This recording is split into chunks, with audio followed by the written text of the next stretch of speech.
Muudama Phaaphaasota yoo ceenu manni amantaa Ortodoksii Tawaahidoo Itoophiyaa Episkooposota sagal kan uummanni hin barbaanne naannoo Oromiyaa fi sabaaf sablammootaa muuduun fudhatama kan hin qabne ta'uu hordoftoonni amantichaa ibsan. Adoolessa 16 bara 2023 guyyaarraa manni Kiristaanaa Ortodoksii Tawaahidoo Itoophiyaa muudama Phaaphaasota 26 kan Sinodoosii Haaraa Oromiyaa sabaaf sablammootaa kuffisuun Phaaphaasota sagal qofa muuduu beeksifteetii jirti. Dhimma kana ilaalchisuun gabaasni qopheeffannee akka itti aanutti dhiyaata.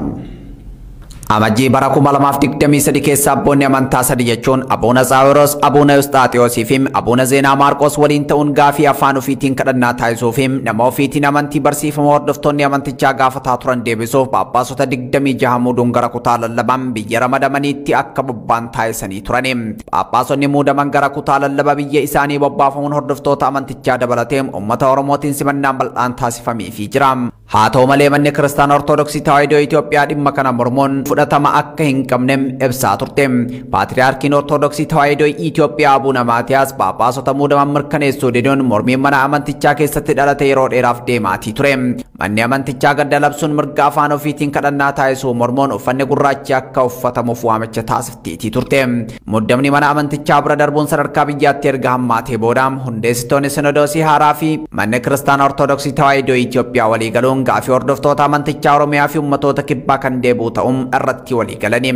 Haa ta'u malee gaafiin uummanni gaafataa ture deebii dhabuun adoolessa 5 bara 2023 Sinodoosiin Ortodoksii Itoophiyaa Episkooposota sagal qofa filachuu beeksise. Muddamni kun ammoo faallaa fedhii hordoftoota amantichaa naannoo Oromiyaa fi sabaaf sablammoota biyyattii ta'uu kan ibsan hordoftoonni amantichaa mirga nama ofiitii fi afaan ofiitiin tajaajilamuu dhoowwamaa jirra jedhan. Phaaphaasota kanaan dura Sinodoosiin Oromiyaa sabaaf sablammootaa muudan 26 keessaa sadi qofti muudama kana keessatti akka hammataman ibsameetii jira. Adoolessa 16 bara 2023 guyyaarraa bakka Paatriyaarkiin Ortodoksii Tawaahidoo Itoophiyaa Abuuna Maatiyaas argamanitti Episkooposonni sagal filataman muudamaniitii jiru. Muudamni kun ammoo hordoftoota amantaa naannoo Oromiyaa fi kibbaa dabalatee abbootii amantichaatiin fudhatama dhabeetii jira. Muudama Episkooposotaa kana ilaalchisuun barsiisaa Haayila Mikaa'el Taaddasaan barruu gabaabaa fuula Facebook isaanii irratti barreessaniin wanti guddaan uummata harka jira qe'ee ofiitti kan murteessu abbaa qe'eetii jedhan. Barsiisaa Haayila Mikaa'el Taaddasaa itti fufuun Phaaphaasiin sabni hin beekne fudhatama hin qabamu kanaaf hunduu qe'ee isaatti abbaa haa ta'u. Abbaan qe'ee isaa yoo kabachiise wanti uummanni hin feene iddoo xaqlaa beeta kennatiitti hafuu danda'a jechuun mormii muudama kana irratti qaban ibsaniitii jiru. Hordoftoonni amantichaa naannoo Oromiyaa Phaaphaasota Sinodoosiin Haaraa muudeen ala Phaaphaasii biraa simachuuf qophii miti jedhan. Mirgi afaan isaaniitiin tajaajilamuu kabajamuu akka qabuuf dhimma muudama Episkooposotaa kana irratti Abuuna Zaawiroos dabalatee abboota amantaa irraa ibsa bal'aa eegaa akka jiran amantoonni ibsaniitii jiru. Abba Sarqaa Birhaan Walda Saamu'eel Awustiraaliyaatti bulchaa Dabratsiyoon Qiddusti Maariyaam kan turan Tigraay deemuuf guyyaa fuuldura buufata xayyaaraa Boolee Finfinnee akka gaaniin garas deemuu hin dandeettu jedhamuun dhoorkame jechuun dubbatan. Sababa gaafii nageenyaaf barbaadamtu jedhanii itti himamus qaamni tikaa isaan barbaadu akka hin jirree fi buufata xayyaaraa gadhiisuun akka ba'u qabantu itti himame wabii xila'uun dhimma kanarrattis waan qindeeffate qaba. Abbaan amantii kun Boolee buufata xiyyaaraa keessa teessoo irra ciisuun halkan lama buluu BBC'tti himan. Tigraay deemuu akka hin dandeenyee fi buufata xiyyaaraa keessaa ba'uun magaalaa Finfinnee keessa buufachuu yookaan immoo bakka dhufeetti deebi'uu akka qabantutti himame. Yeroo waraana Tigraay miidiyaalee garaagaraa irratti dubbachaa kan turan waliigaltee nagaa Piriitooriyaatti taasifame hordofee gara Itoophiyaa dhufuun namoota waraanaan miidhaman arguun gahee fi dirqama isaa bahachuuf akka dhufe BBC'tti hime. Poolisoonni meeshaa isaanii fudhachuun buufata xiyyaaraa keessaa gara magaalaatti akka ba'an itti himanis inni garuu gara Finfinnee osoo hin taane Maqalee deemuuf akka dhufe balaliinsaas kallattiidhaan waan ta'eef buufata xiyyaaraa keessaa ba'uu didan. Abbaan amantii kun mirgi lammummaa isaanii eegamee gara Tigraay deemuun akka eeyyamamuuf gaafatanis didamuu dubbatu. Mana lubummaa Mambara Salaam Kassata Biraan Haaraa kan naannoon Tigraay mana lubummaa Itoophiyaa irraa fottoquun hundeeffatan filannoo Phaaphaasota taasifachuuf akka jirtu beeksiftee turte. Haaluma kanaan Bataskaan Ortodoksii Tawaahidoo Itoophiyaa mootummaan gidduu seenuun dhaabsisuu akka qabu gaafattee turte. Manni amantii Ortodoksii Tigraay filannoo Phaaphaasota har'a jechuun adoolessa 16 bara 2023 waan taasistuuf abbaan amantii kunis Phaaphaasota filataman keessaa tokko ta'uu malu sodaa jedhuun filannichi akka milkoofneef ta'uu malas jechuun shakkii qaban himaniiru. Abbaa Sarqaa Birhaan lammii Itoophiyaa ta'ee osoo jiru gara Awustiraaliyaatti deebii jedhamuu hin qabu jechuun waan dhufu fudhachuuf qophii ta'uu himan. Mootummaan Itoophiyaas ta'e kan Tigraay gara Tigraay sababan hin deemneef yoo himanii lammummaa Itoophiyaa narraa mulqan humnaan galuu waan hin dandeenyeef biyya koo dhiiseen godaanaa jedhan. Itti dabaluunis yeroo waraanni Tigraay turetti sagalee uummata isaa ta'ee akka turee fi yoo garas deemee badii naannichatti dalagame waan jiru baasa jedhanii sodaachuu akka malanis himu. Manni lubummaa Tigraay yeroo uummanni Tigraay nama sagalee ta'uuf dhabetti hundaa'e. Oduu keenya xumuraatiin Itoophiyaan oggura ji'oota shanan darbaniif intarneetii irra keettiin birrii biiliyoona 7.5 kasaaruu dhaabbanni miti mootummaa giddugala guddina mirgaa fi dimokiraasii kaardii jedhamu tibbana ibseetii jira.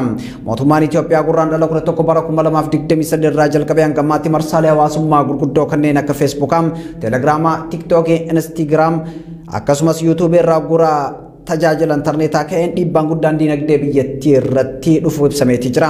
Diinagdee Itoophiyaa kan waraanni waliinii biyyattii laamshessee irratti oggurri intarneetaa dabalamuun diinagdee biyyattii miidhaa jiraachuu ragaaleen ni mul'isu.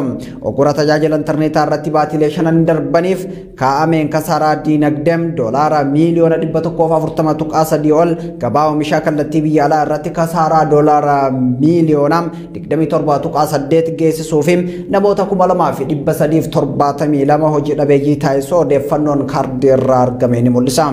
Rakkoo siyaasaa irra deddeebiin Itoophiyaa keessatti uumamuun bara 2008 akka lakkoofsa Itoophiyaa irraa jalqabee intarneetiin cufachuun rakkoo biyyattii keessatti hammaataa dhufe yoo ta'u intarneetiin addaan cituun faallaa dimokiraasii fi guddina teeknooloojii dijitaalaatii jedha dhaabbatichi. Mootummaan Itoophiyaa oggura marsaalee hawaasummaa gurguddaa irra kaa'uun isaa bu'uura heeraa kan hin qabne ta'uu dhaabbatichi ibseetii jira. Biyyattii keessatti tajaajilli intarneetii addaan cituun xiyyeeffannoo argataa waan hin jirreef gatiin mirga namoomaa fi dimokiraasii heera mootummaatiin eeggamu mulqamaa jiraachuu gabaasa kana keessatti eerame. Itti dabaluun kan jedhe giddugalichi biyyattii keessatti gochi qunnamtii intarneetii addaan kutu mirga bilisaan yaada ofii ibsachuu fi odeeffannoo argachuu gufachiisaa jira jedhe. Mootummaan Itoophiyaa tajaajila intarneetaa addaan kutuu isaatiin daldala ammayyaa biyyattii irratti miidhaa guddaa geessaa akka jiru kan ibsu dhaabbatichi sababa kanaan Itoophiyaan doolaara miiliyoonaan lakkaa'amu dhabaa jirti jechuun ibseetii jira. Kabajamtoota daawwattoota Oromiyaa Miidiyaa Neetwork oduun galgala kanaaf qopheeffanne kan hangamaa daawwattanii qophiileen Oromiyaa Miidiyaa Neetwork afanitti daawwataa jirtan akkam jirtu kabajamtoota daawwattoota men oduu isinitti himaa oduu wajjin Ansiraa Isabaatiin. Oduu keenya jalqabaatiin ilmaan Oromoo Walloo mana hidhaa keessatti argaman Oromummaa isaaniif jecha dararaa adda addaaf saaxilamuu xalayaa irra deebiin Oromiyaa Miidiyaa Neetwork barreessanii ibsaniiti jiru. Sababa lola kaabaa wal qunnamsiisuun waggoota lamaan darbanii badii tokko malee daa'immanii hanga maanguddootti mana hidhaatti dararamaati jiru. Sirnichi Oromoota Walloo fi eenyummaa isaanii dhabamsiisuu kufee ka'aa turuu fi ammallee itti jiraachuun gochoota inni Oromoota Walloo irratti raawwachaa jiru argisiisuudha jedhanii jiru. Wabii Xilahuun bal'inna oduu kanaa qopheessee jira. Ilmaan Oromoo Walloo jaarraa afurii oliif seenaa aadaa fi amantaa isaa tole jedhee osoo lakkisiin falmachaa hangarraa ga'uu isaanii xalayaa kana irratti yaadachiisanii jiru. Sababuma kana wallaalaa hanga beekaa, xiqqaa hanga guddaa, qonnaan bulaaf daldalaa, barsiisaaf barataa osoo hin jedhiin jumulaan hidhamaa fi ajjeefamaa turuuf jiraachuu hidhamtoonni kunneen ibsanii jiru. Har'as gochoota suukkanneessaa arguuf dhageettiif hin tolle sirnichi irratti raawwachaa jiraachuu himatu. Maanguddoota ganna 80 ol ta'an dabalatee ijoollee umuriin isaanii hidhaaf hin geenye irratti sarbaminsi mirga namoomaa raawwatamaa jiraachuu xalayaan achirraa ba'e ni ibsa. Hidhamtoonni kunneen yaala dhorkamuun dhukkubaa fi beelaan dararamaa jiraachuu himatan. Waggaa lamaan kana baatii muddee irraa kaasee hidhamuun mana hidhaatti kan argaman aanaa Jiillee irraa namoota 22, aanaa Baatee fi bulchiinsa magaalaa Baatee irraa namoota 78, aanaa Arxummaa Fursee irraa namoota 19, magaalaa Kamisee irraa namoota 63, aanaa Daawwee Harawwaa irraa namoonni 31 mana hidhaa keessatti gidiraa dhala namaaf hin malle argaa jiru jedhan. Waliigala lakkoofsi namoota badii tokko malee hidhamanii jiranii 335 jechuun xalayaa mana hidhaa irraa Oromiyaa Miidiyaa Neetworkiif barreessaniin ibsan jiru. Weellisaa Sa'aa Dawwal Finfinnee jiraataa kan ture abbaan isaa dhukkubsannaa yaalchisuuf gara Walloo deemus abbaan isaa jalaa boqonnaan osoo gaddarra jiru qabamuun hidhamee mana hidhaatti dararamaa jiraachuu xalayaa kana irratti eeramee jira. Weellisaa Sa'aa Dawwal erga hidhamee waggaa 2 yoo ta'u marsaa 35 dhaddacha irratti dhiyaatus ragaan itti ba'amee fi badiin irratti argamee hin jiru. Weellisaa Sa'aa Dawwal shakkii fi sodaa tokko malee dhugaa saba isaatii lallabaa ture jechuun ibsu. Weellisaa Sa'aa Dawwal qabuun mana hidhaatti erga darbatanii bulchaan aanaa Baatee maatii isaaf obboleessa isaa mana isaaniitii daandii irratti gadi baasuun manni jireenyaa artistii kanaa baatii tokkoof mana hidhaa ta'ee ture jedhu. Artisti Sa'ad Awwal akkuma Oromoota Walloo rashanaa turan isa sajjeesuuf konkolaataan fuudhan deemanii namoota ajjeesuuf turan gidduutti garaagarummaan uumamuun lubbuun hafee jedhan. Haa ta'u malee reebicha akka malee itti cimuu irraa kan ka'e haalli fayyaa isaa rakkisaa ta'uu jaallan isaa himu. Yeroo ammaa miidhaa harkaaf miila isaarra ga'eef yaalii dhorkamus jaallan isaa dhidhiibuu fi kunuunsaa jiraachuu himuun yaala yoo hin arganne haalli fayyaa isaa yaaddoo ta'uu himan. Gama biraan artisti Sa'ad Awwal ijoollee lama kan qabu yoo ta'u ijoollee fi maatiin isaas deeggarsa dhabuun haala rakkisaa keessa jiru jedhan. Haalli fayyaa isaas sadarkaa yaaddessaarra waan jiruuf Oromoon marti karaa danda'een sagalee akka ta'uuf Oromoonni Walloo mana hidhaatti argaman xalayaa Oromiyaa Miidiyaa Neetwoorkiif erganiin gaafatanii jiru. Magaalaa Shaggar kutaa bulchiinsa magaalaa Sulultaa keessa artistoonni lama waraana mootummaatiin butamanii dhabamsiifamuun isaanii himame. Artistoota Oromoo kanneen maqaan isaanii Damee Darajjee fi Hundeessaa Sarbeessaa jedhaman Sulultaa naannoo Miizaanaa jedhamu irraa akka butaman maddeen Oromiyaa Miidiyaa Neetwoorkitti himaniiti jiru. Dhimma kanarratti Yaasiin Hasan gabaasaa dabalataa qopheessee jira. Artistoonni kunniin lameen hojii isaanii irraa osoo galaa jiran badii tokko malee butamanii dhabamsiisuu maddeen OMN himan. Weellisaa Damee Darajjee jedhamu hojii aartiitiin alatti hojjetaa baankii akka ta'e himamee jira. Naannawa Finfinnee magaalaa Sulultaatti weellisaa Darajjee Daggafaa jedhamu osoo gara manaa galaa jiru rasaasa hidhattoonni mootummaa itti dhukaasaniin yeroo dhiyoo kana ajjeefamuun isaa kan yaadatamudha. Haaluma wal fakkaatuun turtii ji'a tokko hin caalleen artistoota Oromoo bebbeekamoo Qamar Yuusufii fi Taaddalaa Gammachuu Finfinnee keessatti bakka jarri ijoollee isaanii mana barnootaatti fudhatuu deemanitti doorsifamanii jiru. Akka jiraattonni naannoo jedhanitti naannoo kanatti namoota nagayaa butanii dhabamsiisuun reebuu fi ajjeesuun akka jiru maddeen keenyaaf odeessa kennanii jiru. Gochi akkanaa kun Oromiyaa guutuu keessatti waggoottan dheeraaf sirnoota darban irraa itti fufaa akka dhufe seenaan kan yaadatudha. Gochi akkanaa kun Oromiyaa guutuu keessatti waggoottan dheeraaf sirnoota darban irraa itti fufaa akka dhufe seenaan kan yaadatudha. Artistii jaalatamaa fi beekamaan Daadhii Galaan sirbootaa fi diraamaawwan hojjetu keessatti cunqursaa Oromoo irra gahu akka mul'isutti waan hojjetuuf yeroo hedduu butamee reebichaa fi hidhaaf saaxilamaa ture. Weellisaa fi barreessaa Daadhii Galaan Gurraandhala 2019 aanaa Liiban Cuqqaalaa bakka Ashuffee jedhamutti sagantaa eebbaa hoteelaa irratti rasaasaan rukutamuun ajjeefamuun isaa ni yaadatama. Kana malees artistii qaroo hawaasa Oromoo biratti jaalalaa fi kabaja addaa qabu Haacaaluu Hundeessaa Boonsaa waxabajjii 29 bara 2020 Finfinnee keessatti rasaasaan ajjeefamee jira. Mootummoonni Itoophiyaa dhufaa darbaan artistoota Oromoo qaaliiwwan kan akka Eebbisaa Addunyaa, Usmaayyoo Muusaa, Mustafaa Harawwee, Yoosef Gammachuu fi jireenyaa ayyaanaa dabalatee dabareen fixaa turan.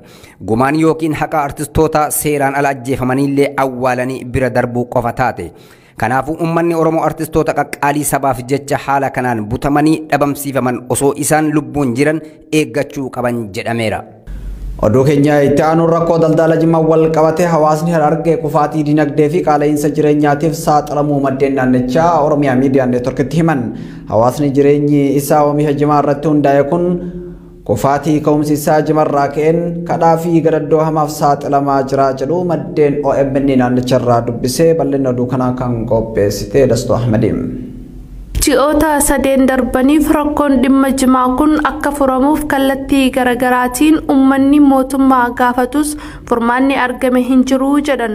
Ala ergii Jimaa irratti daldaltoota ugguruun biyya keessaa fi biyya alattis hawaasni fayyadamaa akka hin taane godhamee jira kan jedhan maddeen OMN uummata kumaatamaan lakkaa'amaniif rakkoo hamaa uumee jiraachuu himu. Daldalli gabaa Jimaa seera qabeessaan biyyattii ollaa kallattii afuriin kan ergamu yoo ta'u amma garuu hundi hafee uummanni akkaataa itti jiraatu dhabee jedhan maddeen OMN.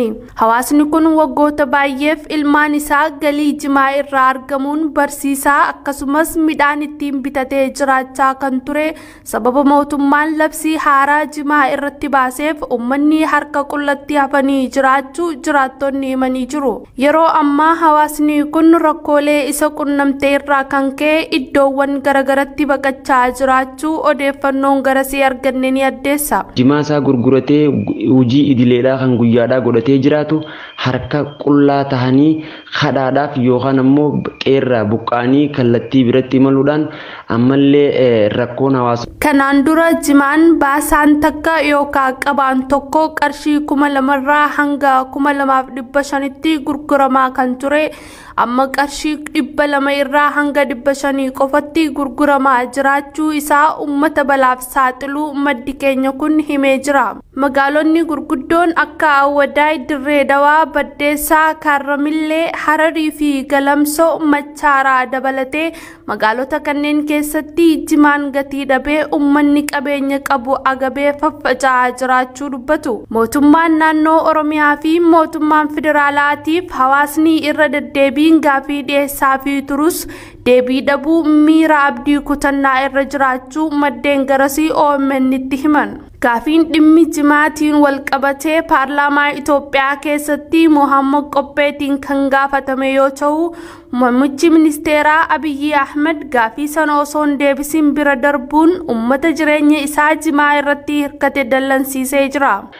Kana kan jennu uummanni keenya ammallee irra caalatti wantichi kun furmaata argachuudhaaf uummanni keenya sagalee tokkoon gara mootummaatti gaafii godhee rakkoon jimaa kun atattamaan furamuu akka qabu hawaasni gaafachuu irratti argama.